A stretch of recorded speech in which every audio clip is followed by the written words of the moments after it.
Haleluya, puji nama Tuhan. Shalom. Siap untuk bersama-sama datang kepada Tuhan. Amin. Bapak Ibu Saudara yang dikasih Tuhan, seringkali kita mempertanyakan, kita tidak merasakan hadirat Tuhan.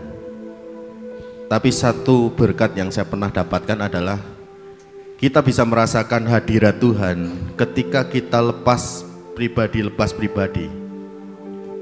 Kita membuka hati kita. Terima kasih.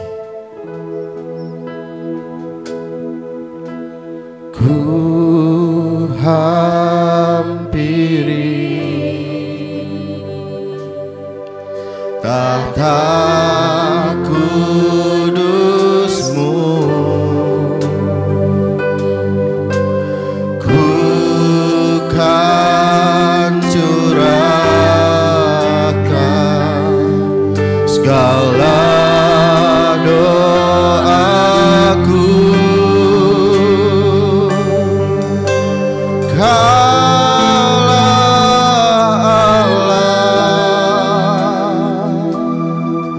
Yang ku ingini sentuh hatimu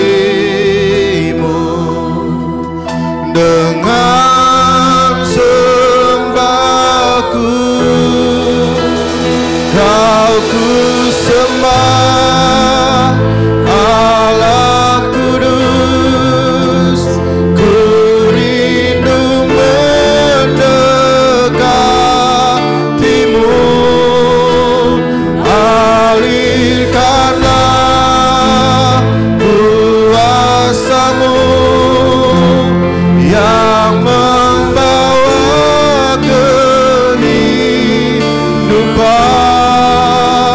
Allah kudus. Mari kita mau lebih sungguh lagi katakan, ku hampiri tahta kudus-Mu, ku kan curahkan segala doaku.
katakan, ya Tuhan. Api kudus-Mu membakar hatiku untuk mencari kudus seperti Kau Tuhanku. Ku mau jadi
kasih Bapa di surga.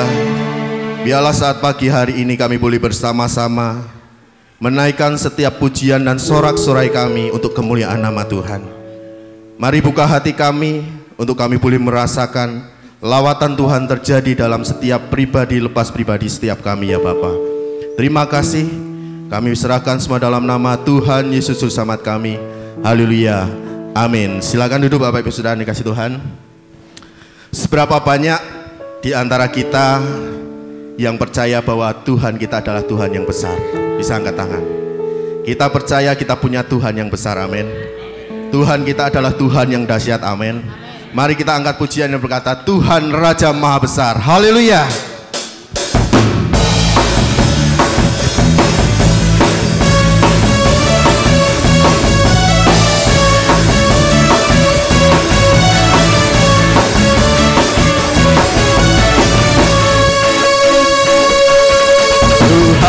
Raja Maha Besar,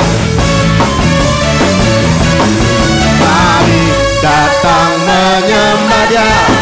Lebih lagi kita mau katakan, Tuhan Raja Maha Besar, mari datang menyembah Dia. Ya pencipta dunia ini, ya pembentuk gunung-gunung, kehadirannya datanglah, kami bersyukur padanya. Dengan bersuka bernyanyilah, ya patut keselamatan pujilah Tuhan Raja Maha Besar.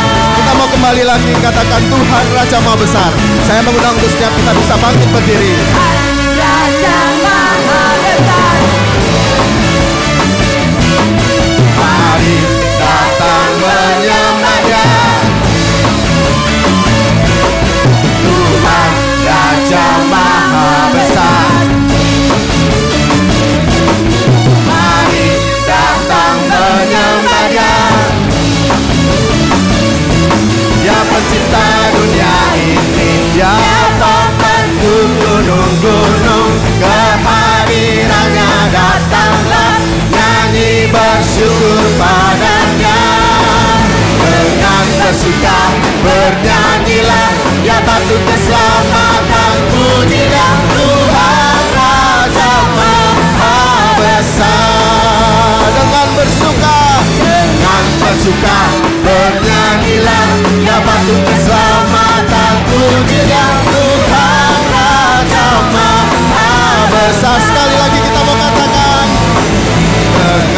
bersuka, bernyanyilah, ya batu keselamatanku di dalam Tuhan Raja Maha Besar. Tuhan Raja Maha, Tuhan Raja Maha, Tuhan Raja Maha Besar. Haleluya. Haleluya. Beri kemuliaan bagi Tuhan Allah kita. Masih kuat untuk tetap berdiri, amin. Kita mau terus memuji Tuhan, kita mau terus menyenangkan hati Tuhan lewat pujian kita. Seberapa banyak yang percaya bahwa Tuhan kita adalah Tuhan yang ajaib, amin. Kita punya Tuhan yang dahsyat, amin. Segala perkara yang kita tanggung, Tuhan yang terus akan berperang dalam hidup kita. Haleluya. Yesus, Yesus ajaib.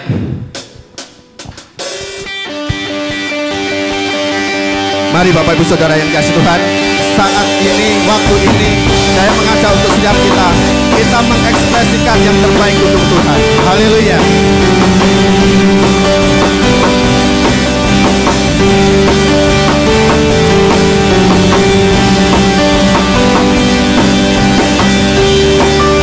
Sama-sama kita mau katakan,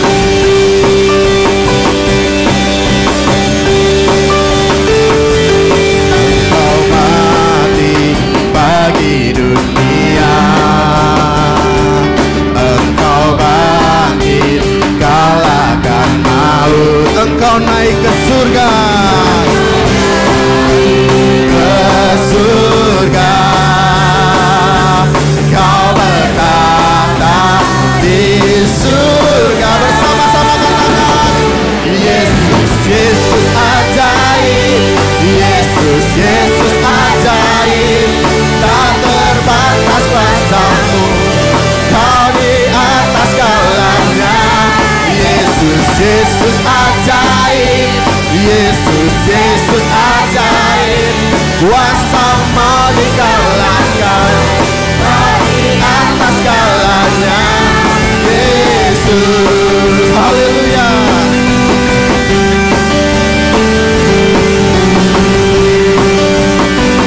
Kita mau lebih lagi katakan, Engkau mati bagi dunia, Engkau bangkit kalahkan maut. Yes. Engkau naik ke surga,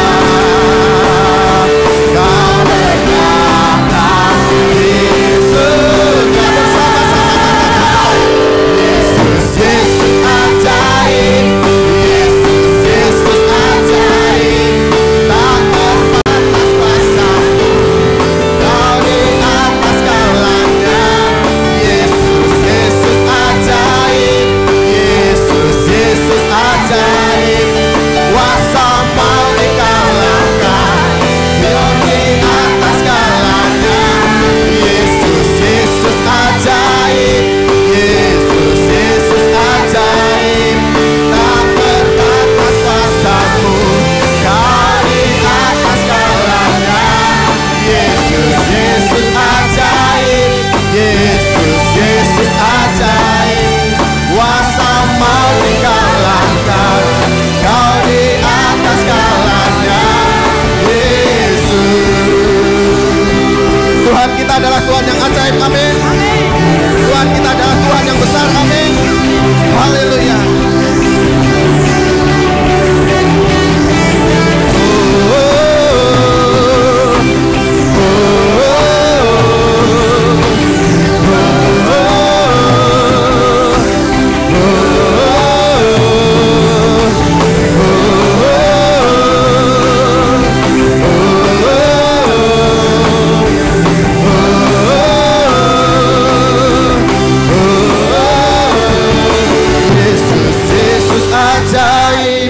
Yesus, Yesus ajaib, tak terbatas kuasa-Mu, Kau di atas segalanya.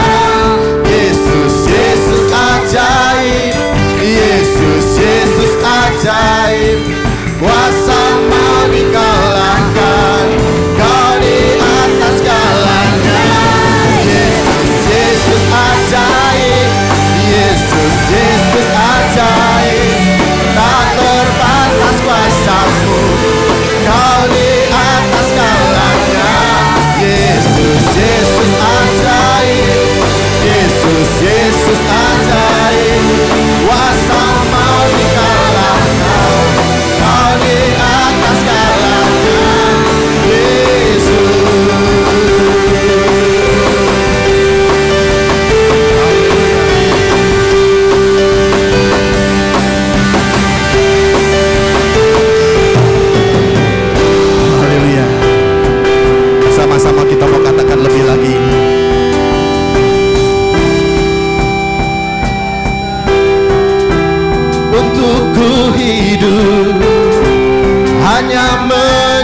menyenangkanmu, kaulah alasan, kaulah alasan untuk ku hidup, hanya menyenangkanmu. Haleluya.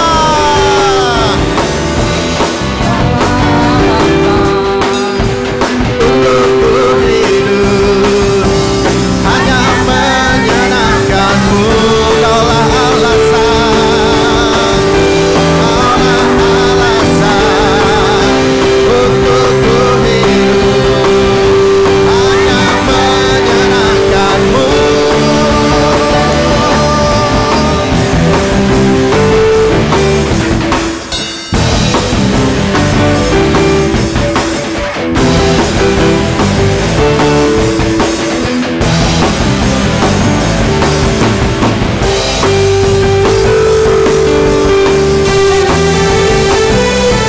Kita percaya hidup kita tidak akan sama.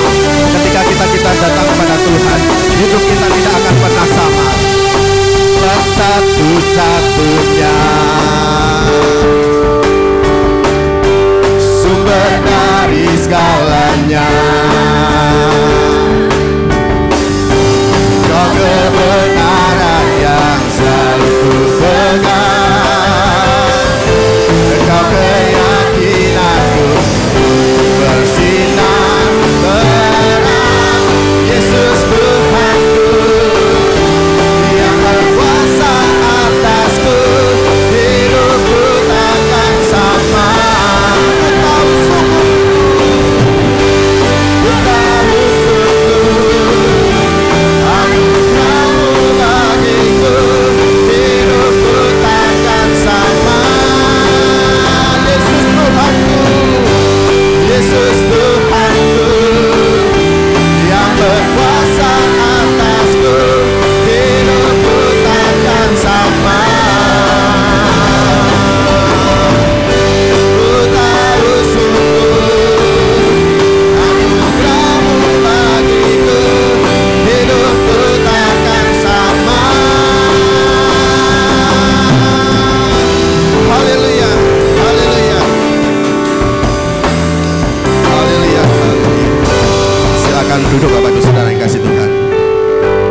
Haleluya. Kita percaya pujian kita sudah menyenangkan hati Tuhan. Amin. Mari kita mau lebih lagi buka hati kita.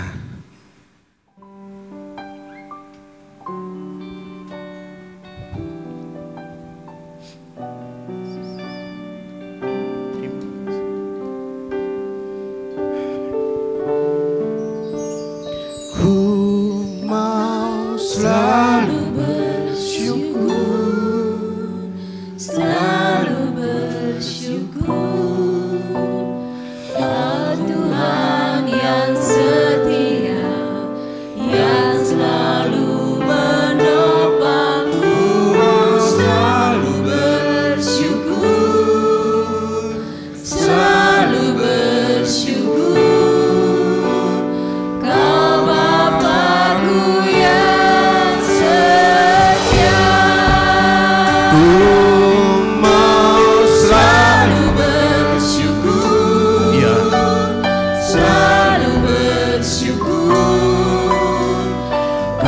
Tuhan yang setia, yang selalu menopangku, mau selalu bersyukur, selalu bersyukur,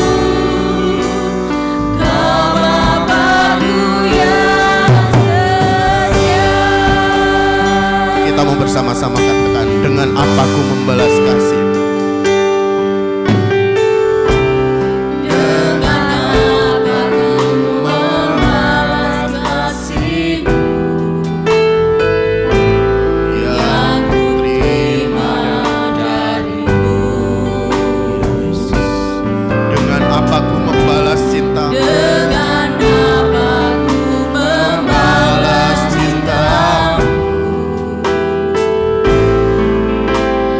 Oh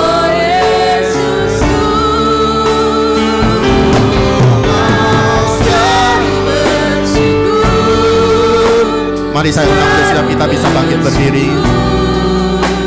Kau Tuhan yang setia, yang selalu menemani, mau selalu bersyukur, selalu bersyukur.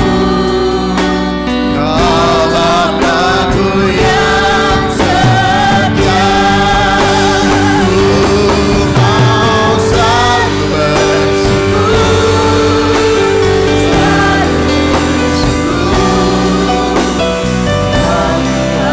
yang setia, yang selalu menopangku, mau selalu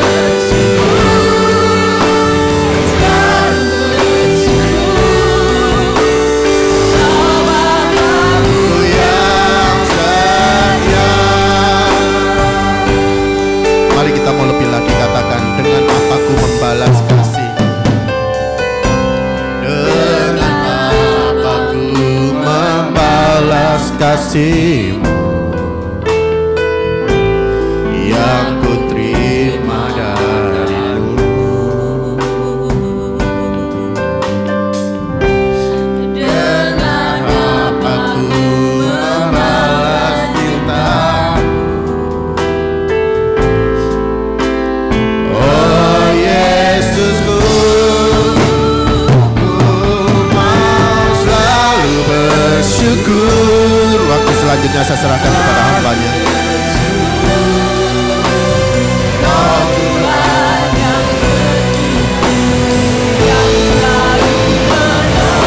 Ku mau selalu bersyukur, selalu bersyukur.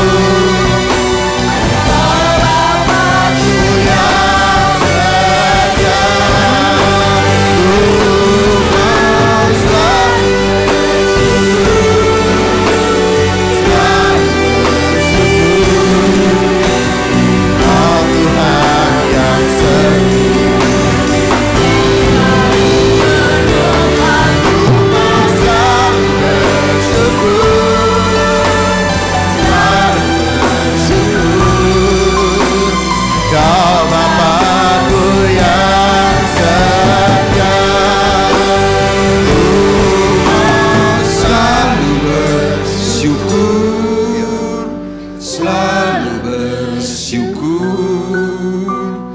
oh Tuhan yang setia, ku mau selalu bersyukur, selalu bersyukur. Kau Bapa-Ku yang setia, ku mau selalu bersyukur, selalu bersyukur. Kau Tuhan yang setia, yang selalu menopangku, mau selalu bersyukur, selalu bersyukur. Kau Bapa-Ku yang setia,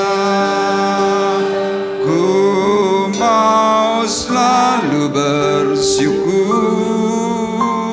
selalu bersyukur. Kau Tuhan yang setia, yang selalu menopangku, mau selalu bersyukur, selalu bersyukur. Kau Bapa-Ku yang setia.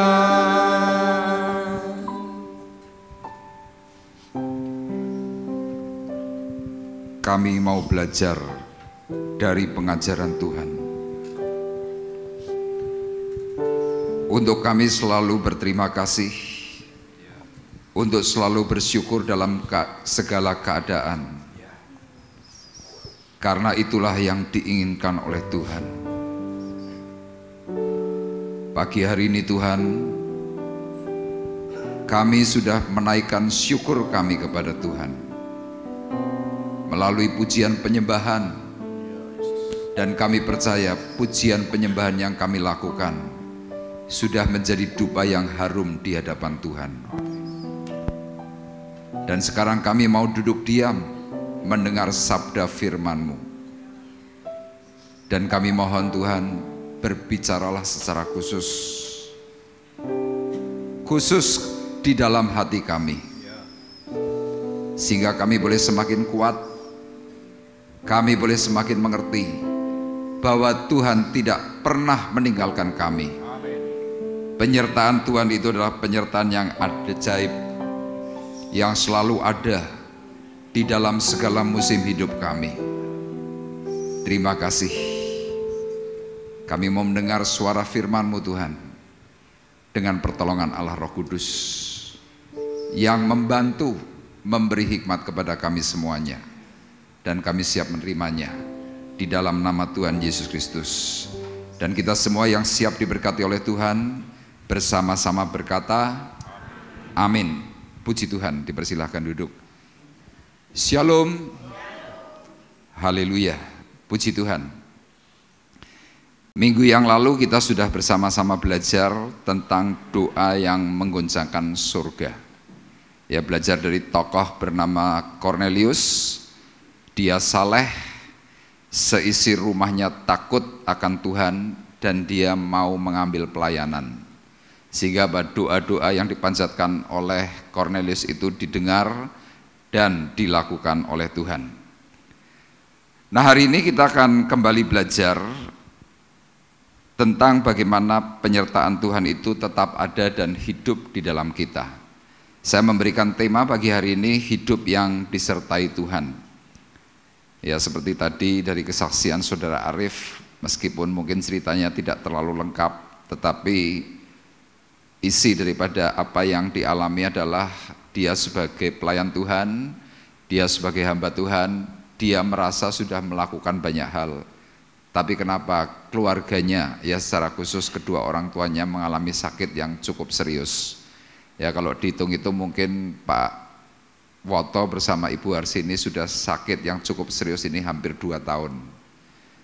Ya, keluar masuk rumah sakit, harus opnam, baru keluar sakit lagi, keluar sakit lagi, seperti itu.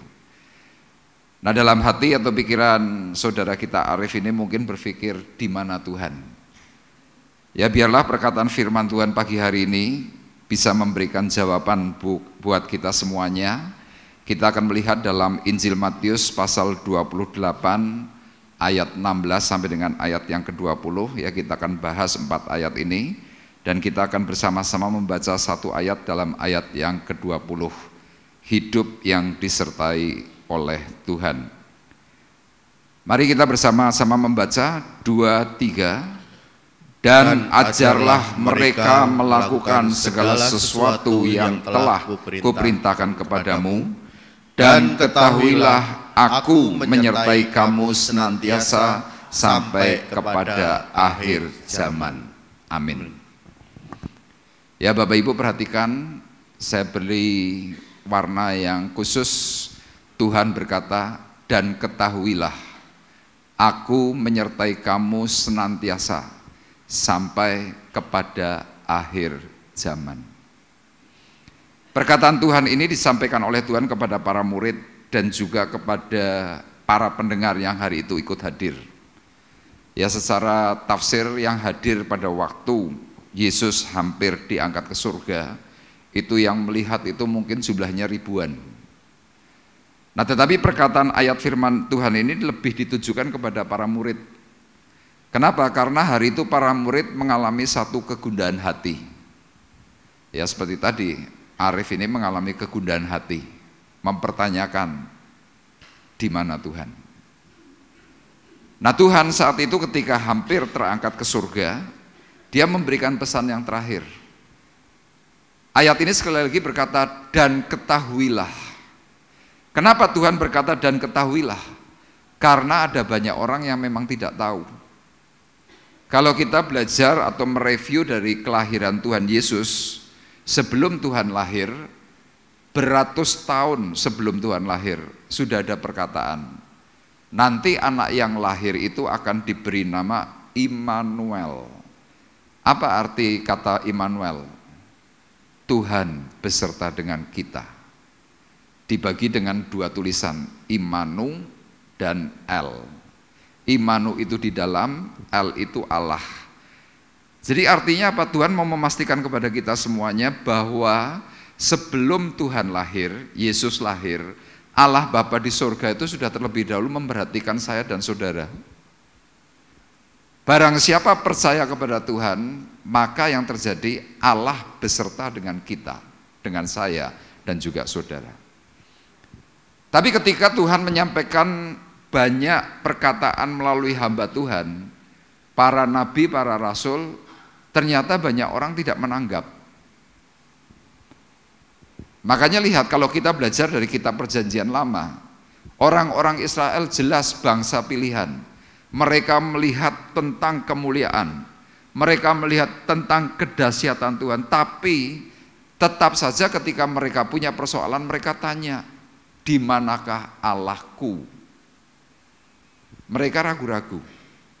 Makanya di detik terakhir ketika Yesus mau terangkat, Tuhan sekali lagi berkata, dan ketahuilah, aku menyertai kamu senantiasa. Sampai kapan? Sampai kepada akhir zaman. Ayat ini mempunyai dua tafsir. Tafsir yang pertama adalah sampai akhir zaman adalah sampai nanti Tuhan datang yang kedua kali. Dan tafsir yang kedua adalah sampai pada kesudahan hidup kita. Jadi ini Tuhan berkata, Tuhan senantiasa menyertai saya dan saudara sampai saya dan saudara mati. Mungkin ini lebih enak dan lebih tepat. Kalau kita harus menunggu sampai akhir zaman, sampai kedatangan Tuhan yang kedua kali, mungkin kita sudah tidak menangi, kita sudah tidak ketemu. Tapi sangat istimewa sekali kalau kita bisa sadar, ketahuilah, Tuhan Yesus menyertai saya dan saudara sampai akhir hayat saya dan saudara. Katakan amin. Ini istimewa. Nah, sekarang yang menjadi permasalahan, bagaimana Tuhan bisa menyertai kita semuanya? Nah, rupanya Tuhan memberikan perkataan-perkataan itu detail dan terarah. Yang pertama, Bapak Ibu perhatikan dalam ayat 16.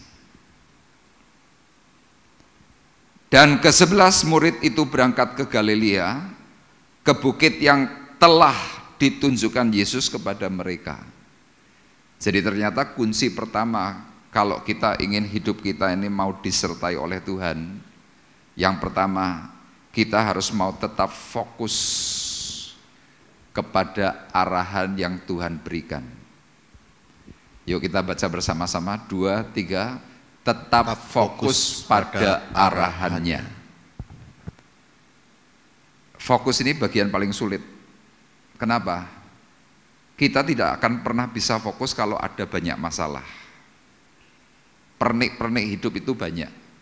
Ya contoh ini hamba Tuhan, Arif.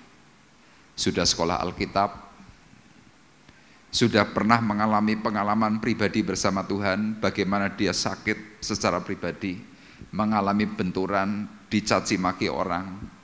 Tapi ketika masalah itu semakin menghimpit, fokusnya mulai hilang.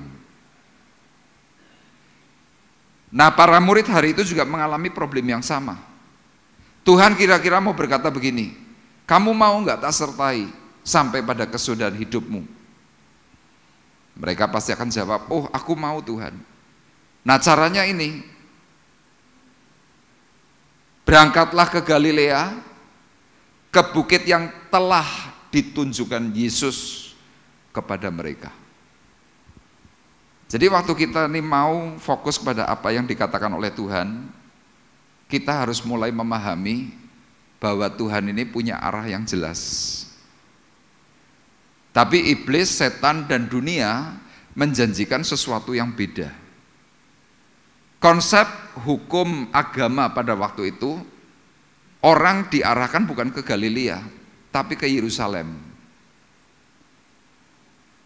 Nah, berbenturannya pada waktu Yesus mati, Yesus bangkit, Yesus hampir naik ke surga. Berbenturannya dengan siapa? Dengan orang agama. Makanya lihat Bapak Ibu, kita seringkali gagal fokus gara-gara ada orang agama yang merasa rohaninya hebat, merasa rohaninya yang sudah paling benar, merasa rohaninya itu paling sempurna, sehingga gereja pun diserang, dikotak-katik untuk apa? Melakukan keinginan dari satu orang agama itu. Coba tulisannya poin satunya tampilkan. Di sini saya tuliskan, saat itu ada sebuah situasi yang membingungkan. Kenapa? Karena ada hasutan ketidakbenaran dalam tubuh Kristus. Jadi Yesus yang bangkit dari antara orang mati, Yesus yang jelas mengatakan di hari ke-40 dia akan diangkat ke surga. Orang mulai apa? Memberikan racun dalam pikiran? Enggak mungkin. Nonsense. Tidak mungkin manusia bisa bangkit dari antara orang mati. Makanya nanti Bapak Ibu baca dalam perikop yang sebelumnya. Judulnya adalah Dusta Mahkamah Agama. Berapa banyak saya dan saudara ini seringkali diberi dusta oleh orang-orang agama. Berapa banyak? Banyak. Secara khusus maaf, orang-orang yang justru sudah terjun dalam pelayanan, memberikan racun kepada pikiran, memberikan penilaian-penilaian khusus tentang gereja Tuhan, yang pengajarannya enggak jelas, yang doktrinnya enggak jelas, doanya enggak jelas, semuanya serba enggak jelas. Padahal Bapak Ibu bisa melihat, loh ini gereja. Gereja ada aturannya, ada SOP-nya, standar operasionalnya itu ada. Tapi lihat, mereka coba memberikan dusta kepada siapa? Ya kepada teman seiman. Hari itu para murid sedang diberi dusta oleh siapa? Ahli Taurat, orang Farisi. Mereka ini orang-orang agama yang tingkat rohaninya itu sudah mentok sampai ke langit. Yesus pun sampai enggak dianggap. Kenapa? Yesus dianggap sebagai anak ingusan kemarin sore. Orang di usia 30 tahun, di usia 33 tahun bisa apa? Kira-kira kan begitu. Mereka yang sudah menjadi orang agama itu sudah jenggotnya mungkin 1 meter. Mereka berkecimpung dalam agama mungkin bisa seumur hidup. Kenapa? Tradisi Yahudi, tradisi orang-orang Israel hari itu. Kalau soal agama itu bukan hanya diajar waktu sudah dewasa, dari sejak lahir sudah diberi doktrin agama. Makanya bagi Bapak Ibu yang pernah pergi ke Israel, ya suatu hari nanti Bapak Ibu bisa lihat, sampai hari ini yang namanya tembok ratapan itu masih dipenuhi dengan orang-orang agama. Mereka melakukan apa? Melakukan standar hukum Taurat yang tetap berlaku sampai hari ini.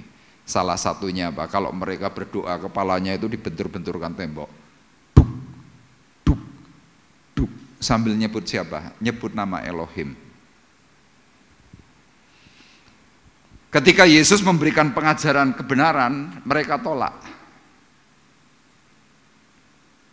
Nah, ini salah satu kenapa sebabnya engkau hidup tidak bisa disertai Tuhan. Kita banyak terkontaminasi dengan hal-hal sekeliling.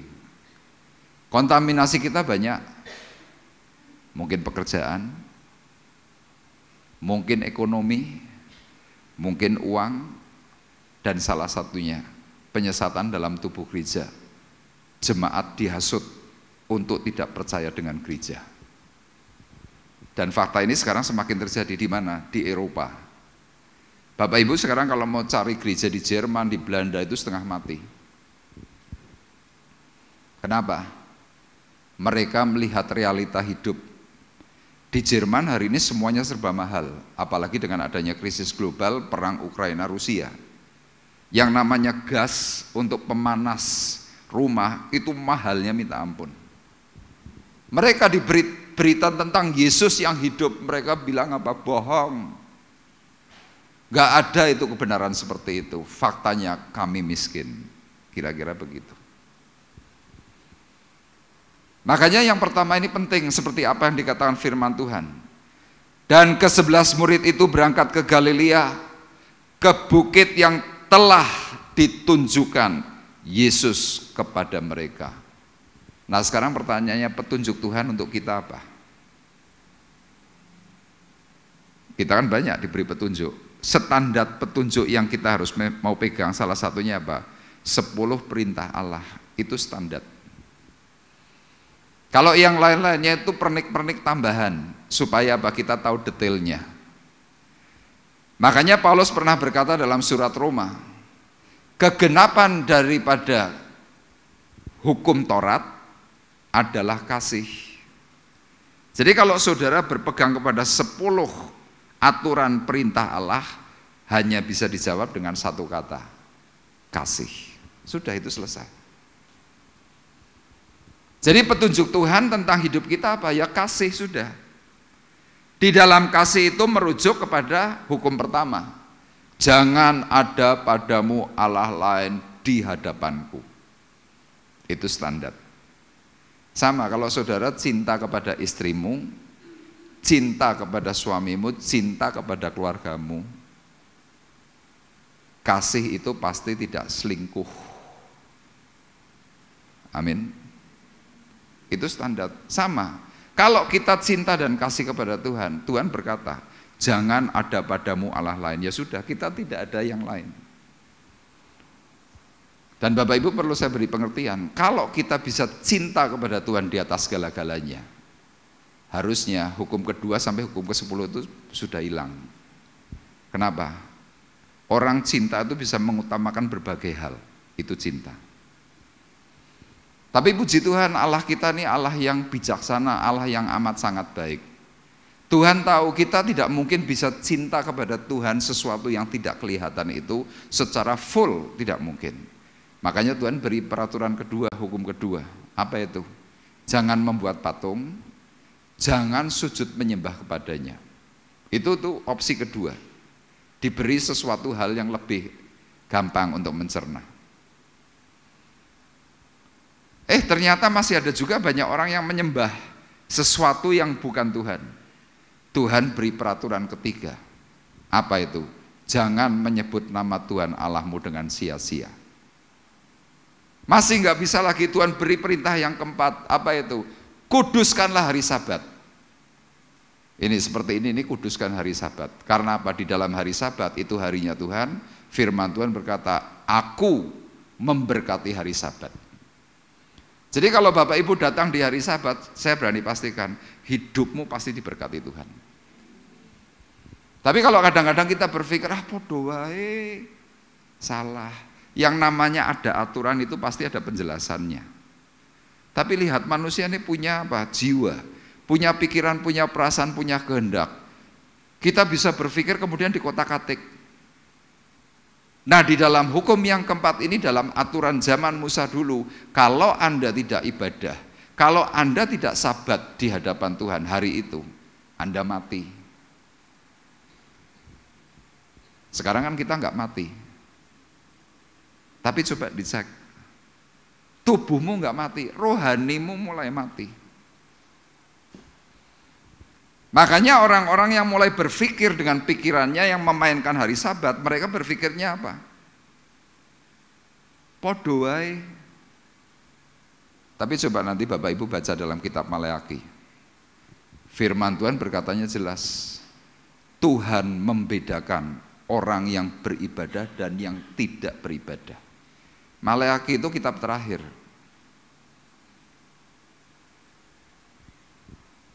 Nah, kalau kita bisa fokus kepada standar yang ditunjukkan oleh Tuhan tentang 10 aturan hukum Taurat, hidup kita pasti terarah.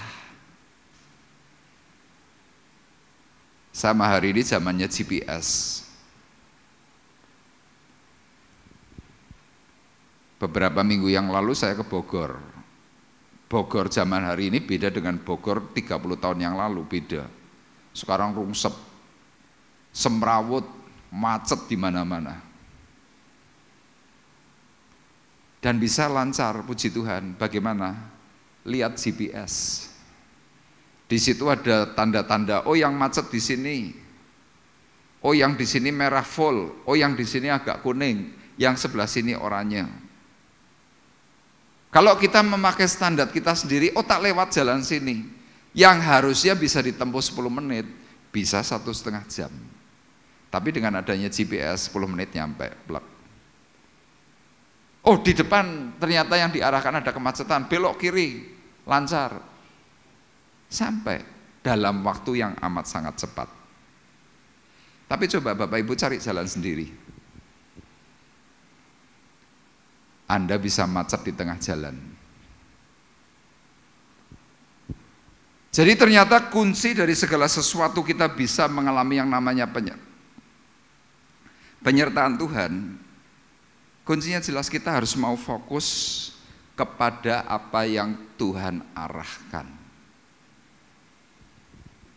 Arahan hati, Tuhan berkata, jagalah hatimu dengan segala kewaspadaan, karena dari situlah akan terpancar kehidupan. Itu bicara soal hati. Kalau saudara bisa jaga hati, dalam Amsal 4 ayat 23 dikatakan, karena itulah yang akan karena itulah yang menjadi kehidupan bagi mereka yang mendapatkannya dan kesembuhan bagi seluruh tubuh mereka. Jadi kalau Bapak Ibu mau diarahkan oleh Tuhan, jaga hatimu, engkau pasti sehat. Tapi lihat, kita kan lebih suka nggugu karep dewi, terutama kalau lagi sakit hati. Pendeta mau ngomong 1000 kali ampuni, ampuni, ampuni, tetap saja kita lebih percaya kepada hati kita. Akhirnya apa? Kita nggak mau ngampuni. Ujungnya apa? Sakit.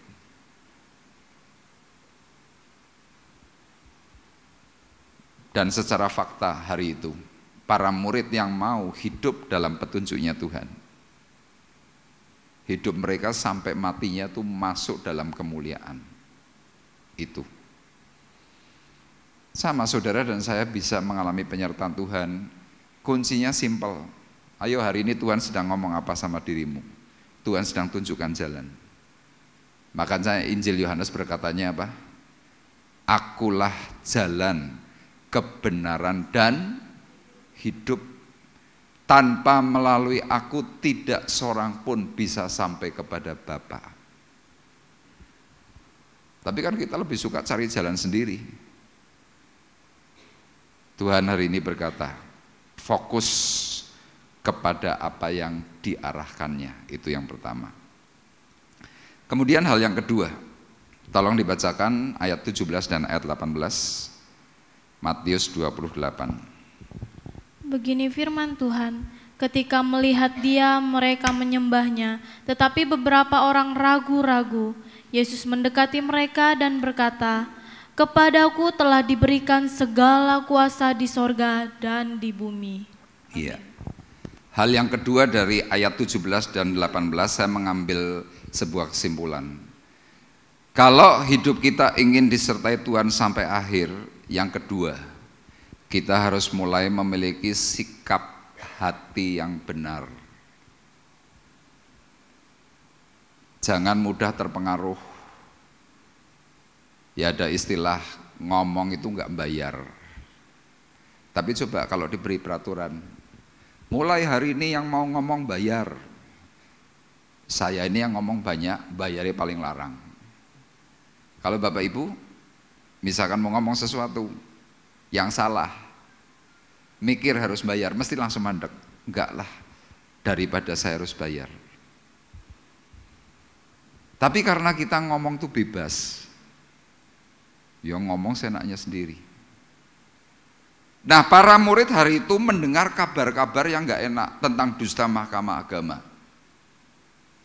Sehingga sewaktu para murid diarahkan, diberi petunjuk oleh Tuhan, pergi ke Galilea. Mereka itu kalau orang Jawa bilang apa? Gojag-gajeg, mangkat apa ora? Mangkat apa ora? Dan sebagian besar berangkat. Dan firman Tuhan tadi dalam ayat 17 berkata, ketika mereka sudah berangkat, kemudian firman ini berkata, ketika mereka melihat dia, mereka menyembahnya, tetapi beberapa orang ragu-ragu. Sama dalam kehidupan kita seperti itu. Di dalam rumah tangga ada yang sungguh banget sama Tuhan, tapi yang satunya berkata, wes sing biasa wae, ojo fanatik-fanatik.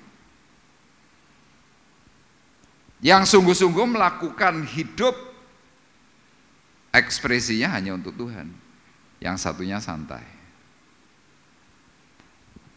Nah, kalau sampai ada di dalam keluarga kita 2 oknum yang model seperti ini, rumah tangga bagaimana? Bingung. Sama hari itu terjadi. Ada orang yang langsung nyembah Tuhan.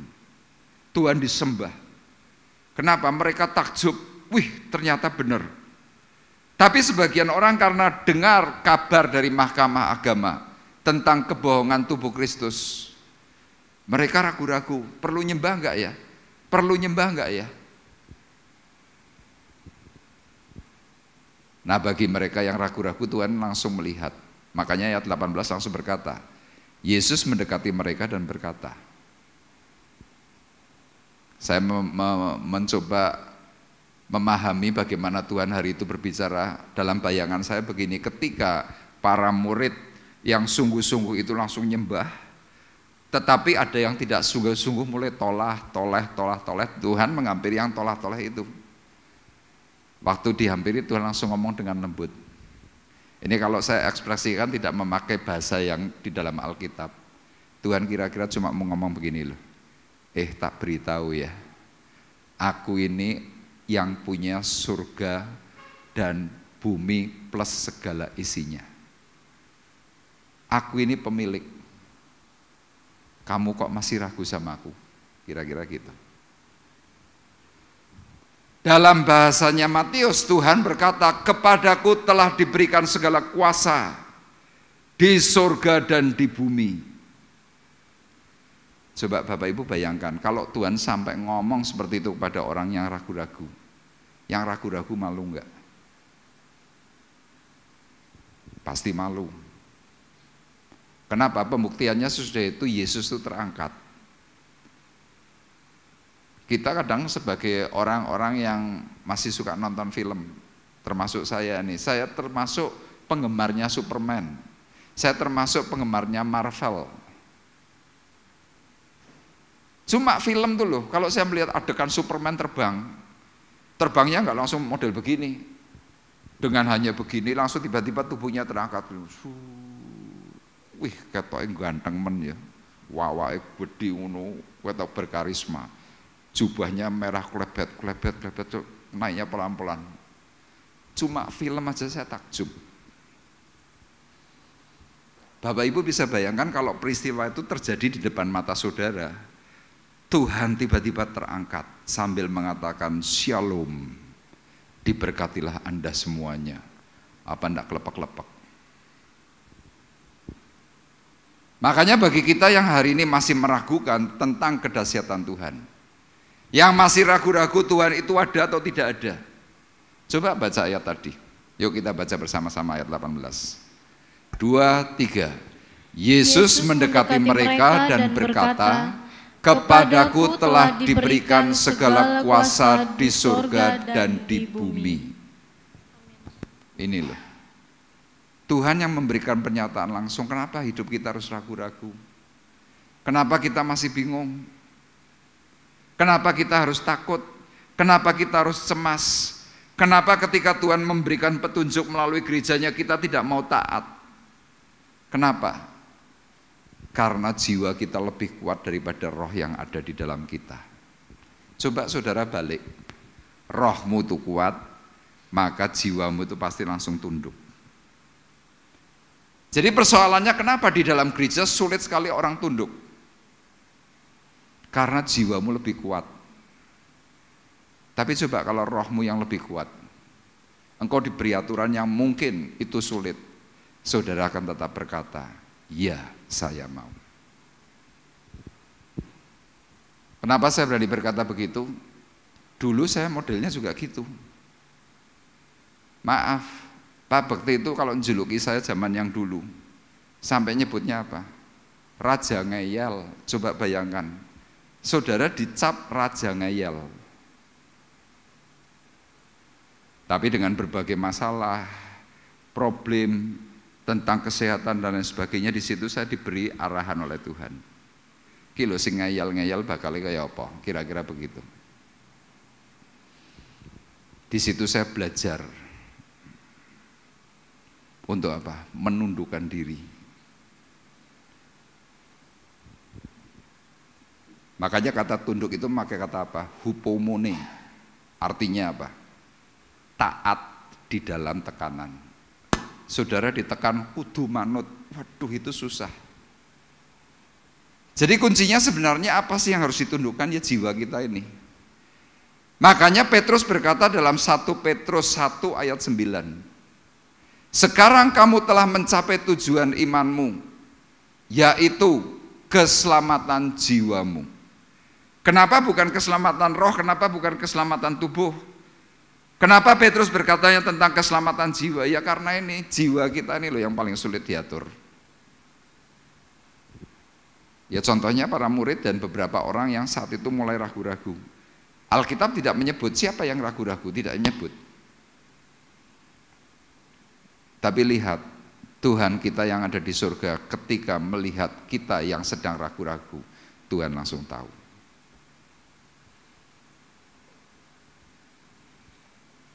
Makanya seperti peristiwanya kayak Arif tadi, saya berkata itu ya lumrah saja, nggak apa-apa. Tapi di situ Tuhan pasti akan memberikan yang namanya apa? Arahan.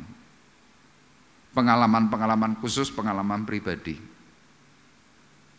Salah satu contoh seperti Pak Bekti. Dari sejak muda, gagap.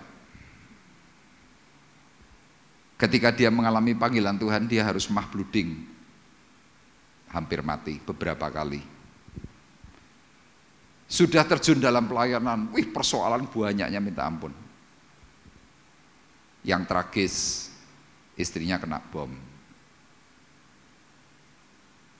Belum 1 tahun rumahnya terbakar, keponakannya yang tinggal di situ mati. Sekian tahun berjalan kelihatannya aman, anaknya mati. Maaf, kalau mati di rumah sakit, matinya di rumah itu orang berkata wajar. Tapi matinya di tempat parkir. Gara-gara apa? Kena GERD. Tapi lihat berita di luar, wah yang begini, begitu, dan lain sebagainya. Sudah berjalan lagi. Jantung. Nih kemarin terakhir, bronkitis 3 minggu. Setiap hari batuk.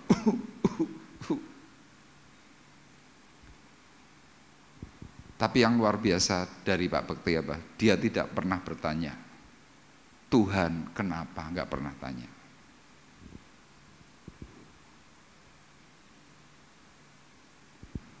Nah, untuk kita memfokuskan pikiran, kita harus jaga hati, punya sikap yang benar ini yang memang susah. Bapak Ibu bisa bayangkan kalau Bapak Ibu dalam situasinya para murid, jemaat Tuhan detik itu yang ada Yesus dan juga ada kekuatan dari ahli agama, mahkamah agama, Sanhedrin. Coba bayangkan. Mahkamah agama, orangnya kaya-kaya. Yesus, tukang kayu. Kredibilitasnya secara ekonomi, jomplang. Lah coba bayangkan, kalau di dalam gereja, si kaya berkata, sing bener iki. Ada orang miskin, jemaat yang sungguh-sungguh berkata, sing bener iki. Ikut yang mana? Ikut yang kaya. Kenapa? Oh kalau kamu jadi pengikutku nanti kamu tak berkati, tak belikan sepeda motor, wah dicukupkan semuanya. Yang miskin cuma ngomong, doa itu hebat, di batin, kowe kok kere. Ini loh fakta. Makanya kenapa poin 2 ini saya berkata miliki sikap hati benar. Sikap hati yang benar, tujuan akhir adalah kemuliaan. Yang setuju katakan amin. Tapi kalau sikap hati kita ini hanya melihat sesuatu yang fana, nanti Bapak Ibu bisa lihat dalam kitab Pengkhotbah. Pengkhotbah itu ditulis oleh Salomo. Dia raja yang amat sangat kaya pada zamannya. Dia pandai, dia hebat. Dia dikagumi oleh semua bangsa. Tapi ujung hidupnya dia berkata apa? Semuanya sia-sia. Kenapa? Dia tidak merasakan nikmat hidup. Sugih, tapi nggak bisa ngerasakan apa-apa. Nanti baca di dalam Pengkhotbah pasal 6 ayat 1 dan 2. Pengkhotbah berkata begini, telah kulihat ada sebuah kemalangan di bawah matahari. Ada orang yang diberi kekayaan, kemuliaan, tetapi orang itu belum diberi rasa untuk menikmatinya. Itulah kesia-siaan yang pahit dan orang lain yang menikmatinya. Itu kata pengkhotbah. Kenapa? Pengkhotbah pernah merasakan yang namanya materi dunia itu seperti apa. Kereta kudanya itu bukan cuma 1, 2, 3, 4, tidak. Ratusan kereta kuda. Modelnya pasti macam-macam. Seperti kita sekarang, mobil itu kan simbol kekayaan. Banyak modelnya. Zaman waktu itu Salomo itu sudah punya semua. Tapi dia tidak bisa nikmati. Firman itu berkatanya jelas, tetapi orang lain yang menikmatinya. Apa artinya? Artinya begini, misalkan contoh, si A kaya raya, semuanya ada.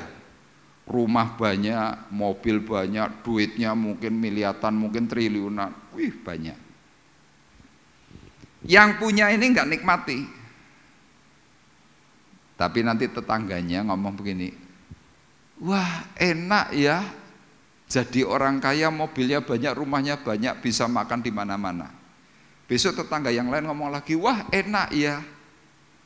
Ada tukang becak bilang, wah enak ya. Semuanya bilang enak. Itu yang firman Tuhan katakan, tetapi orang lain yang menikmatinya. Yang punya kekayaan nikmati enggak? Enggak. Buktinya apa? Makan durian enggak berani. Makan Sprite, minum Sprite enggak berani. Fanta enggak berani. Melihat benda-benda seperti itu langsung mengkorok. Lah sekarang enak mana? Hidupmu dicukupkan oleh Tuhan, engkau bisa makan semuanya dengan enak, nikmat, tanpa ada perasaan takut dan gelisah. Pilih mana? Amat sangat kaya tapi harus mangan, atau biasa saudara bisa makan macam-macam, pilih mana? Halo? Ada yang jawab, oh milih sugih iso mangan macam-macam, wah itu paling cocok. Tapi faktanya tidak. Kitab Amsal berkatanya apa? Orang kaya hidup dalam pembayaran untuk menikmati kekayaannya, terikat dengan kekayaannya. Tapi orang miskin, dia nggak bayar apa-apa. Jadi bayangkan, jadi waktu kita tuh diberi status kaya, ya memang enak status itu, tapi ada bayar harganya. Jadi Bapak Ibu perlu ketahui, segala sesuatu yang kita bisa terima dan nikmati itu semuanya ada bayarannya. Makanya perkataan Tuhan jelas, bagi kita yang hari ini mulai punya perasaan yang ragu-ragu kepada Tuhan. Sekali lagi Tuhan berkata, kepadaku telah diberikan segala kuasa di surga dan di bumi. Penekannya cuma satu hal. Kalau saudara ingin Tuhan sertai hidupmu, saudara harus mulai trust, bukan believe lagi. Kalau believe ya sudah sekedar percaya, kena goncangan, saudara remek. Tapi kalau saudara trust, itu percaya dengan penyerahan. Beberapa kali saya jelaskan apa sih bedanya believe sama trust. Artinya sama, percaya. Cuma bedanya kalau believe itu cuma percaya tok. Kalau trust, percaya dengan penyerahan hidup. Itu trust. Loh Pak, percaya kan sudah cukup bagus. Saya berkata, ya kalau untuk level yang rendah cukup bagus. Tapi kalau Bapak Ibu sudah mengikut Tuhan sekian tahun, sekian puluh tahun, saudara nilainya cuma believe, Anda rugi.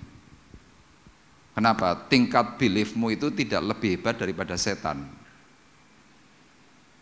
Dalam kitab surat Yakobus dikatakan begini, kamu percaya itu baik,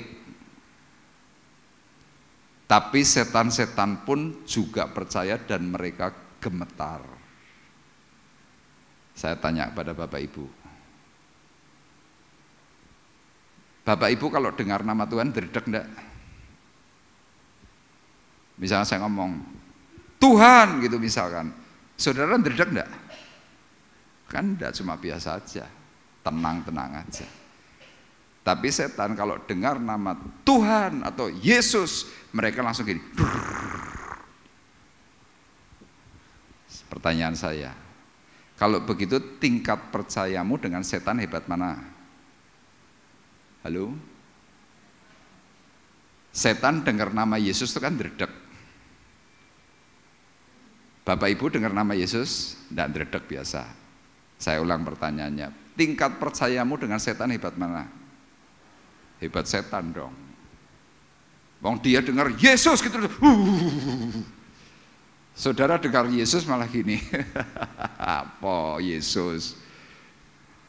Setan dengan nama, dalam nama Yesus, dredeg, bisa tumbang. Tapi kenapa setan yang jelas dengar nama Yesus itu gemetar? Kok jajaran ini tidak bisa masuk surga? Padahal kan percayanya lebih hebat. Kenapa? Karena setan tidak trust. Setan itu tidak menyerah kepada Tuhan. Keajaibannya setan bisa bikin, kehebatannya setan juga bisa bikin. Tapi dalam tingkat tunduk, setan tidak mau tunduk. Makanya Tuhan berkata, percaya itu baik, setan pun juga percaya dan mereka gemetar. Itu belief. Tapi kalau trust gimana? Trust itu berani menyerahkan, ini loh Tuhan, ini hidupku. Dingkok-ngkok, difitnah, dia apapun yang paling jelek. Seperti kata surat 1 Petrus, ketika ia dicaci maki, ia tidak membalas, tetapi ia menyerahkan semuanya kepada Allah yang adil, hakim yang adil. Udah, itu penyerahan. Itu trust. Jadi misalkan seperti peristiwanya tadi, ceritanya Arif, wah dia udah pusing banget.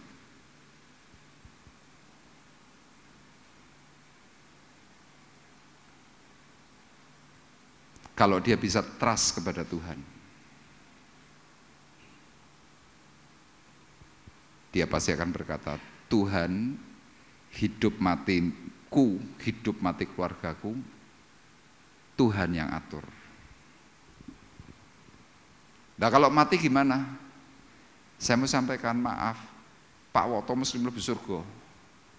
Lah kenapa dia setengah mati, dia kadang tidak bisa bangun, raine bengkak-bengkak, masih bisa duduk ibadah karo gini.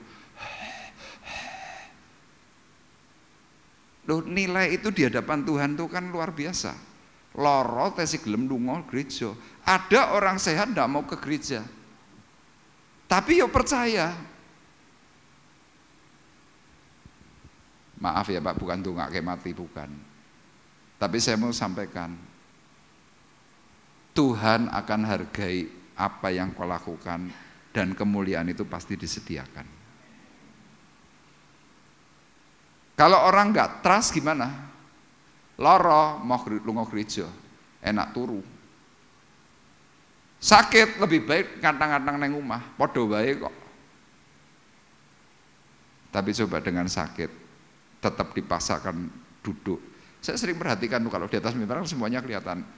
Lagi dalam keadaan ibadah, Pak Oto gini, sambil matanya gini. Loh bener. Yang bisa saya lakukan apa sebagai gembalanya? Doa. Kadang saya hanya memberikan penghiburan, semangat Mbah Woto, saya cuma bilang gitu. Iya Pak, semangat. Semangat sesuk numpak trail. Yo sesuk trailnya tak silih. ya ora apa-apa, yang penting semangat. Ini loh hati yang benar. Jangan kita kalah dengan situasi yang tadi saya contohkan. Pak Bekti itu loh, kemarin waktu kami pergi dalam pelayanan, Pak Bekti cerita lagi soal waktu Ibu Susan kena bom. Ibu Susan itu sudah mati, tapi tim doa dan Pak Bekti itu berdoa, Tuhan izinkan dia hidup. Lalu dokter sudah bilang ini mati. Bayangkan kena bom, sininya itu apa ya, tercapik-capik begitu. Dipotong kakinya itu tanpa obat bius, digeraji, ekrek tanpa obat bius. Yang namanya gotri, yang namanya baut, mor itu nancep, dipakai pinset dulu, klutik, klutik, klutik. Coba bayangkan itu sakitnya kayak apa. Rumah terbakar. Tapi yang ajaib, Alkitabnya tidak terbakar. Saya kemarin tanya sama Pak Bekti, Om, kok bisa begitu, bagaimana? Dia cuma bilang, saya berdoa minta kepada Tuhan, Tuhan Alkitab saya jangan terbakar. Gara-gara Alkitab itu, satu ruang kamar itu cuma gosong, tapi tidak terbakar. Tuhan ajaib, amin. Lo itu fakta. Kenapa? Hatinya terus tertuju pada Tuhan. Bener. Hari ini beliau usianya 82 tahun. Kalau khotbah masih semangat, lebih semangat dia daripada saya. Ngomongnya masih banter. Saya kadang mikir, aku tekan apa ora ya? Ya doakan saja mudah-mudahan tekan. Ini loh yang kedua, miliki sikap hati yang benar. Dan yang terakhir, yang ketiga, ayat 19. Karena itu pergilah, jadikanlah semua bangsa muridku dan baptislah mereka dalam nama Bapa dan Anak dan Roh Kudus. Penyertaan Tuhan itu bisa sempurna kapan? Waktu saudara mau bekerja sama dengan Tuhan. Itu sempurna. Kenapa? Karena waktu engkau melangkah dalam pelayanan, melangkah, Tuhan beserta. Engkau berjalan kemanapun, Tuhan iringi. Makanya dalam Injil Markus dikatakan apa? Engkau akan disertai Tuhan dengan tanda-tanda ajaib. Loh, kita tidak ajaib. Tapi karena penyertaan Tuhan yang terjadi apa? Tanda-tanda ajaib itu beserta. Kuncinya apa? Kita harus mau bekerja sama dengan Tuhan. Makanya ayat tadi berkatanya jelas. Karena itu pergilah. Saudara yang ingin disertai Tuhan, Tuhan berkata, kamu ingin disertai? Ya Tuhan. Karena itu pergilah. Lo pergi kemana Tuhan? Beritakan Injil. Untuk apa? Jadikan semua bangsa muridku dan baptislah mereka. Baptis di sini artinya apa? Penyerahan diri.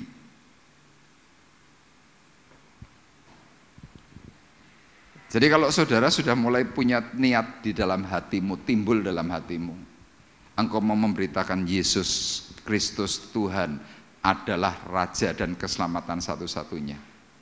Saya berani pastikan mulai detik itu juga Tuhan selalu sertai hidupmu. Itu pasti. Tapi memang dalam Tuhan menyertai kita tidak semuanya mulus. Goncangan itu pasti. Tidak semuanya itu kelihatan baik. Problem tetap ada. Tapi yang saya tahu sampai hari ini, Tuhan itu topang. Yang ditopang apa saja? Ekonomi ditopang, keluarga ditopang, kesehatan pun ditopang. Semuanya Tuhan cukupkan. Caranya gimana? Caranya Tuhan. Makanya bagi kita yang hari ini mungkin masih punya problem ragu-ragu, sudah hari ini mulai trust, percaya dengan penyerahan. Bukan lagi hanya cuma belief. Belief tidak cukup. Trust kita bagaimana? Salah satu, coba ambil pelayanan yang kau bisa. Apa saja? Engkau bisa berdoa, doakan semua rekanmu. Tidak usah di gereja, di rumah bisa. Engkau bisa nyanyi, mungkin suaramu agak sedikit fales, gak apa-apa. Yang penting hatimu ini mau. Saya ini termasuk suaranya itu juga jelek. Jeleknya apa? Vibrasi gak ada. Saya kadang-kadang tuh tak rekam dewe, tak rungokke suaranya kuatos ya enak ya.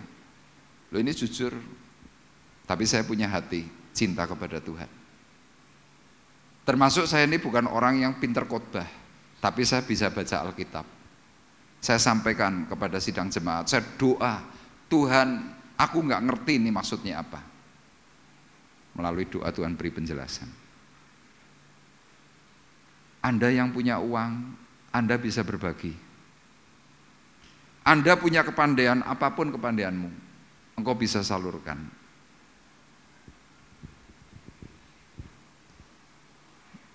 Natal sebentar lagi kan datang. Bersyukur ini ada anggota baru namanya Pak Fendi Agus. Yang lalu dia sudah pernah nyumbangkan lagu nyanyi. Kemarin dia ternyata pinter untuk dekorasi. Kemarin dia bikin di grup itu tulisan, bahannya cuma kardus karton. Dalam batin saya gini, wong kok iso ngono yo pinter. Dia bilang, saya mau untuk bagian dekor Natal. Sama Bapak Ibu pasti punya kapasitas yang lebih. Amin. Anda bisa, tinggal masalahnya Anda mau enggak. Poin yang terakhir ini penting, waktu saudara mau bekerja sama dengan Tuhan, maka penyertaan Tuhan itu sempurna. Amin. Tuhan memberkati kita semuanya.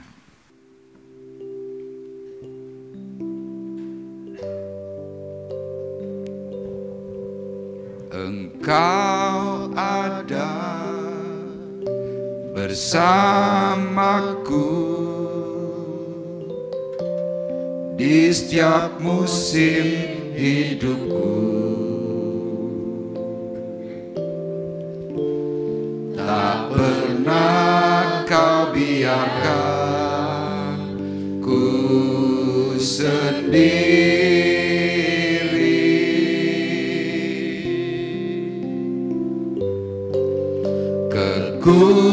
Kekuatan di jiwaku adalah bersamamu.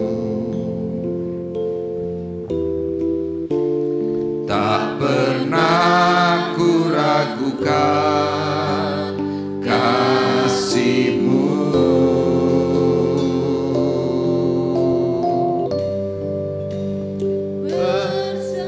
Engkau ada bersamaku di setiap musim hidupku. Tak pernah kau biarkan ku sendiri.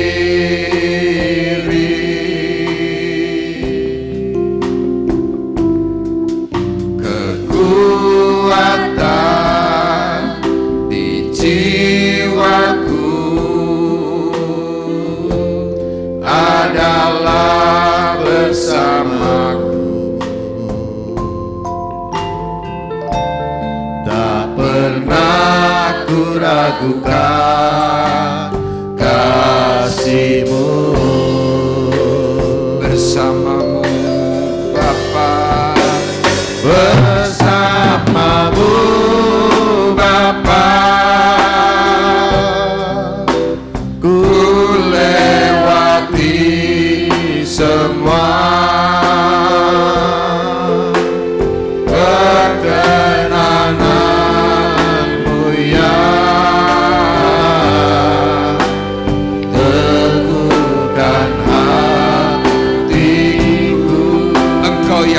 bertindak. Engkau yang bertindak, memberi pertolongan,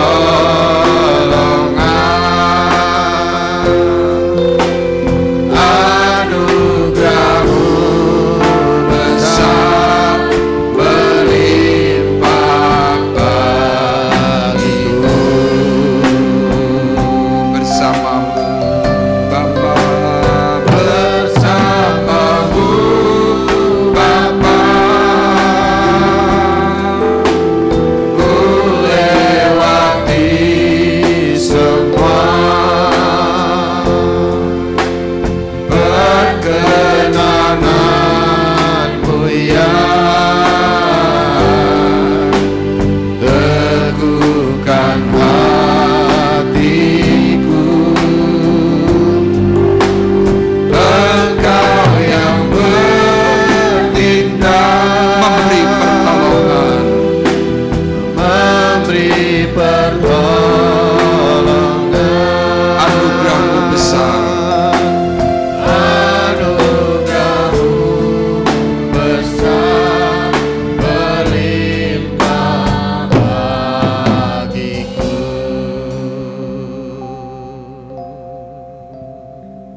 Kita harus percaya dan yakin. Jangan lagi mempunyai perasaan ragu. Karena pada waktu engkau ragu-ragu dalam hati dan dalam pikiranmu, Tuhan tahu itu semuanya. Kalau Tuhan sampai berkata kepada kita pagi hari ini, kepadaku telah diberikan segala kuasa di surga dan di bumi. Itu adalah sebuah pernyataan yang dipastikan Tuhan mau mengatakan, akulah sumber hidupmu. Mungkin hari ini saudara memiliki problem, mempunyai masalah, mempunyai pergumulan yang berat.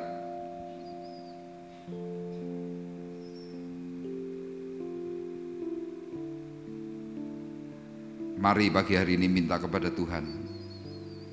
Tuhan, beri aku sikap hati yang benar.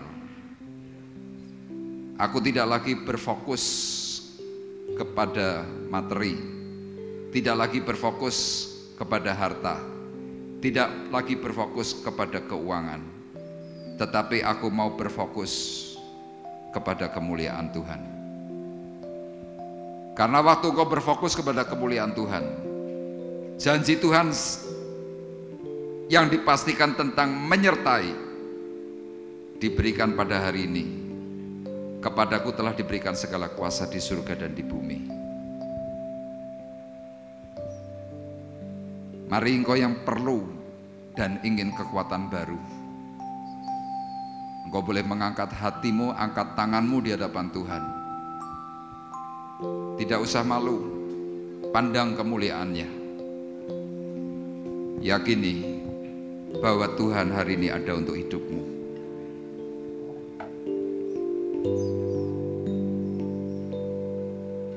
Engkau ada bersamaku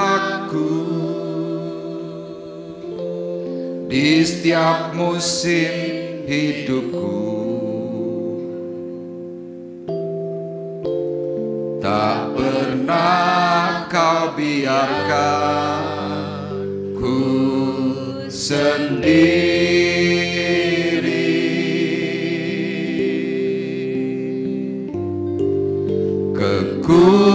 Kekuatan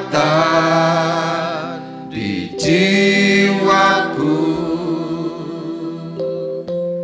adalah bersamamu. Tak pernah kuragukan kasih-Mu. Tak pernah kuragukan kasih-Mu.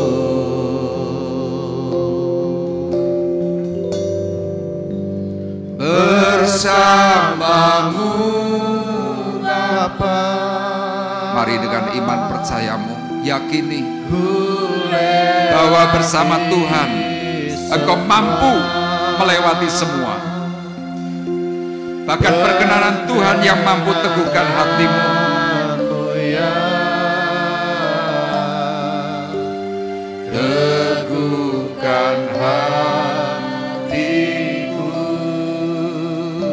percaya dengan penyerahan, Tuhan mampu bertindak, memberi pertolongan,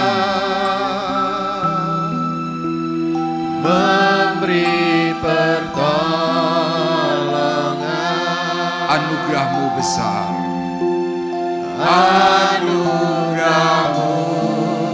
besar, berlimpah bagiku.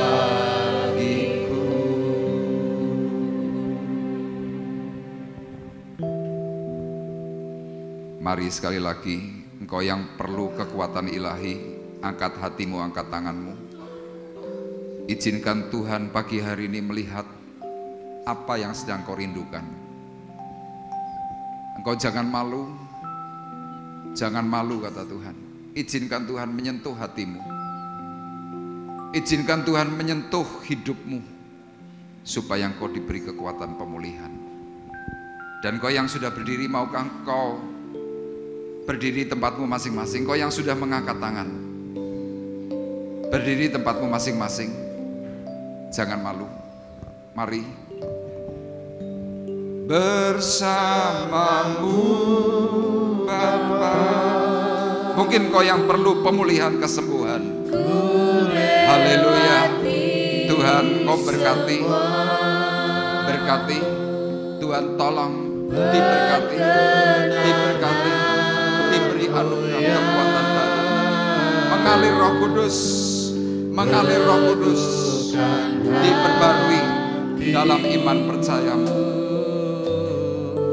Tuhan, beri pemulihan, kesembuhan secara fisik, diberi ketenangan, keteduhan hati di dalam nama Yesus. Damai Allah memerintah, damai Allah memerintah di dalam nama Yesus. Terima anugerah, pertolongan besar mengalir dalam roh di dalam nama Yesus. Jangan takut kata Tuhan, jangan takut. Lepas segala beban, pergumulan dipatahkan dalam nama Yesus. Api kemuliaan, api kemurahan mengalir, mengalir, meneduhkan jiwamu, diteduhkan jiwamu dalam nama Yesus. Dalam nama Yesus, api kemuliaan mengalir. Terima anugerah, damai Allah pemerintah. Terima kasih Tuhan. Berkati Tuhan, berkati di dalam nama Yesus. Berkat Tuhan mengalir. Roh Kudus bekerja dalam kemuliaan. Terima api anugerah dalam nama Yesus. Dalam nama Yesus, kekuatan ilahi mengalir pagi hari ini. Diberkati, dipulihkan, diberkati, dipulihkan. Di dalam nama Yesus, darah Yesus, urapan baru. Terima kasih. Jangan lelah kata Tuhan. Jangan lelah. Jangan lelah. Jangan lelah. Sekarang terima kemuliaan, dianugerahi kasih karunia. Di dalam nama Yesus, api Roh Kudus mengalir dalam batinmu. Terima. Terima di dalam nama Yesus kemurahan Tuhan. Haleluya. Haleluya. Engkau yang bertindak, dipulihkan dalam nama Yesus. Api kemuliaan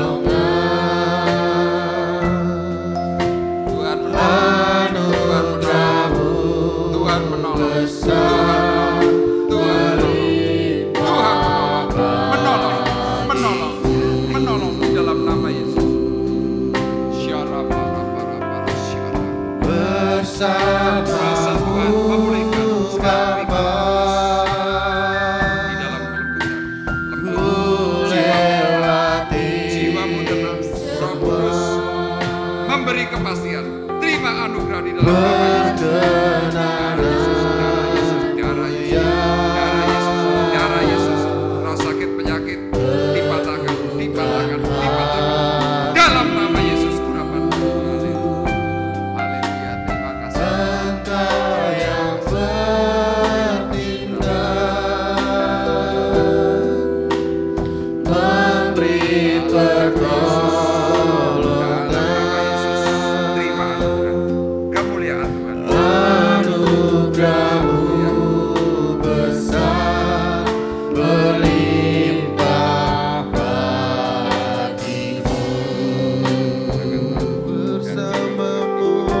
bersamamu Bapa,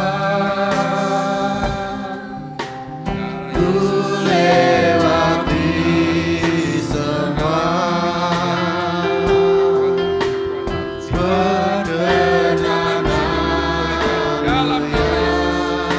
Dalam nama Yesus, terima kemuliaan hatiku. Engkau yang bertindak, memberi pertolongan,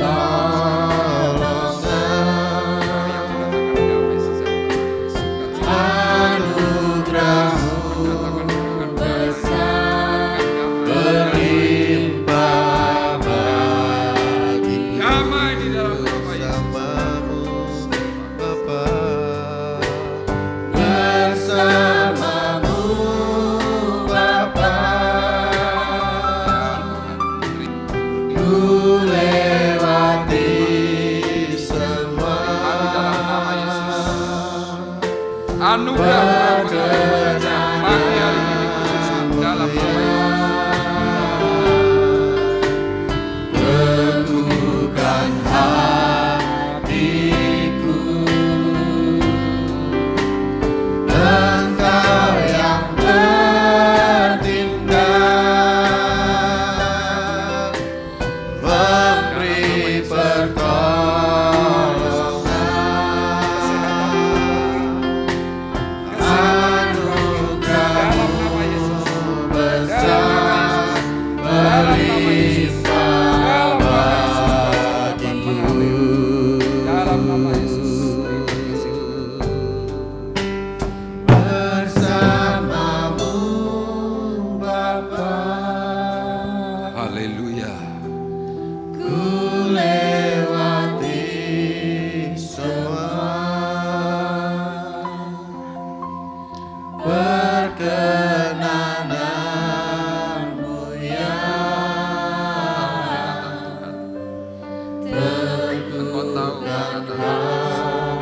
Engkau tahu perkataannya. Dalam nama Yesus. Engkau yang Mengalir. Terima anugerah. memberi Kasih pertolongan. Mengalir. Di dalam nama Yesus. Dalam nama Yesus. anugerah-Mu besar berlimpah Dalam nama Yesus. Kekuatan Tuhan mengalir bekerja. Dalam nama Yesus. Roh Kudus yang bersamamu Bapa, ku lewati semua perkenanan-Mu ya teguhkan hatiku. Engkau yang bertindak memberi pertolongan. Engkau yang bertindak, memberi pertolongan, anugerah-Mu besar berlimpah bagiku. Kami berterima kasih karena anugerah Tuhan melimpah dan besar bagi kami. Amin. Hari ini kami boleh merasakan akan apa yang Tuhan nyatakan, Yes. karena penyertaan Tuhan itu yang terutama dalam hidup kami. Dan hari ini kami menerimanya disertai dengan ucapan syukur. Amin. Terima kasih Tuhan, hamba-Mu sudah berhenti berbicara, tetapi kami meyakini Roh Kudus yang akan memberikan penjelasan yang lebih, sehingga kami boleh memahami, kami boleh semakin mengerti, dan hidup kami semakin berkenan di hadapan Tuhan. Tiba saatnya Tuhan, sebentar kami hendak memberikan korban syukur persembahan yang terbaik Tuhan tolong kami yang sebentar akan memberikannya. Dengan kuasa yang daripada Tuhan, kerelaan hati kami menjadikan kami memperoleh upah yang besar di surga. Berkati Tuhan akan sidang jemaat-Mu yang hendak memberi. Mereka Tuhan yang belum sempat memberi juga diberkati, dan kembalikan berkali lipat dari apa yang ditaburkan.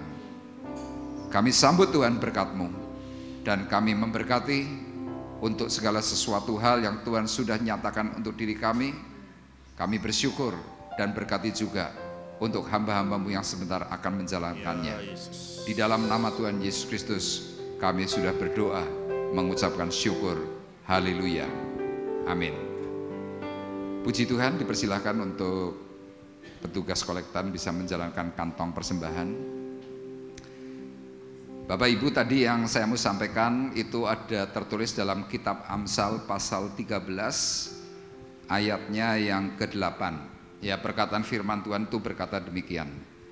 Kekayaan adalah tebusan nyawa seseorang, tetapi orang miskin tidak akan mendengar ancaman. Ya, jadi artinya bahwa kalau kita diberi sesuatu yang hebat, kaya dalam berbagai hal, kita kerap kali harus bayar itu. Kenapa? Tadi ada perasaan takut. Ada perasaan mungkin, aduh, nanti uangku dicuri, dan berbagai hal. Termasuk masalah kita mau makan. Tetapi untuk orang-orang yang biasa dikatakan apa? Tetapi orang miskin tidak mendengar ancaman. Ya, kalau orang yang hidupnya mungkin tidak terlalu kaya, biasa-biasa, ya biasa. Mau makan apa saja enak, tidak takut nanti uangnya dicuri atau bagaimana. Jadi Bapak Ibu bisa mencatat ya, Amsal pasalnya yang ke-13 ayat 8. Sekali lagi, kekayaan adalah tebusan nyawa seseorang, tetapi orang miskin tidak akan mendengar ancaman. Puji Tuhan. Mari bersama-sama kita akhiri perjumpaan ibadah kita pagi hari ini. Saya undang Bapak Ibu untuk bangkit berdiri, kita akan berdoa.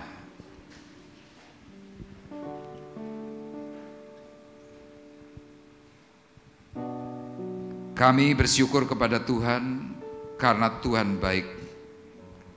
Kami berkata terima kasih atas pertolongan Tuhan yang ajaib. Amin. Dan hari ini Tuhan kami juga bersyukur secara khusus untuk keluarga Kochen.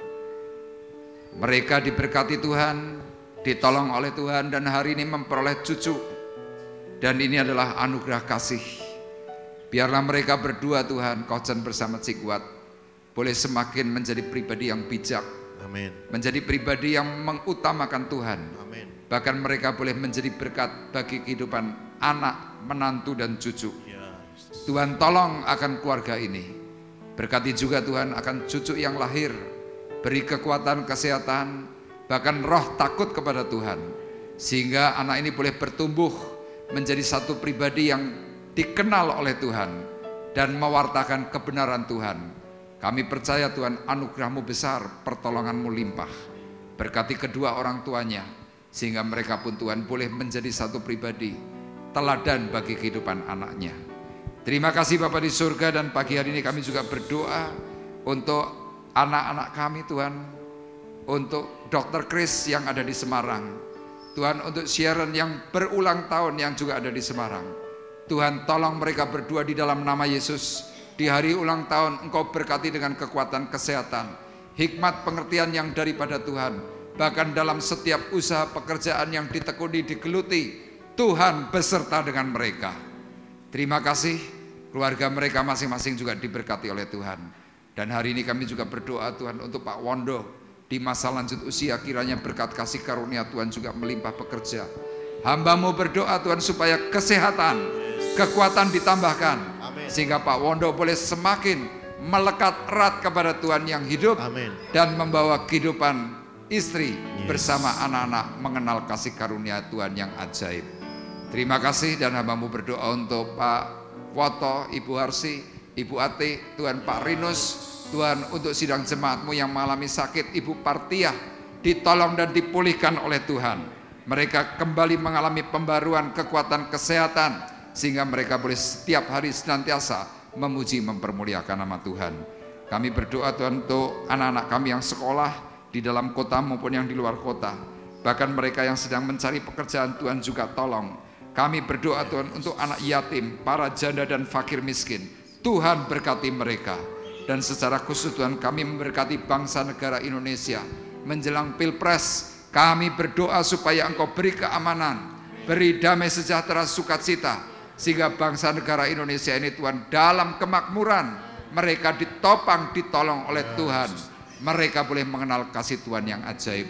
Kami juga berdoa Tuhan untuk Israel, berdoa untuk Palestina, supaya Engkau beri mereka damai, tidak ada peperangan, tetapi damai sejahtera yang meliputi mereka. Sedemikian juga Tuhan untuk Rusia dan Ukraina, kami berdoa supaya mereka boleh berjabat tangan, bergandengan tangan, dan ada damai dalam hidup mereka semuanya. Terima kasih Tuhan, dan tiba saatnya sekarang kami berpisah. Kami mengangkat hati, mengangkat tangan kami di hadapan Tuhan. Sidang jemaat Tuhan terkasih, marilah kita bersama-sama pulang dengan membawa berkat, damai sejahtera Allah Bapa di sorga. Pulanglah dengan kasih karunia Tuhan Yesus Kristus di dalam persekutuan Roh Kudus. Tuhan memberkati engkau dan melindungi engkau. Tuhan menyinari engkau dengan wajahnya dan memberi engkau kasih karunia. Tuhan menghadapkan wajahnya kepadamu dan memberi engkau damai sejahtera, mulai dari pagi hari ini sampai Maranatha datang yang kedua kali. Dalam berkat nama Tuhan Yesus Kristus, kami sudah berdoa dan mengucapkan syukur kami. Dan kita semua yang diberkati oleh Tuhan bersama-sama berkata, amin. Terima kasih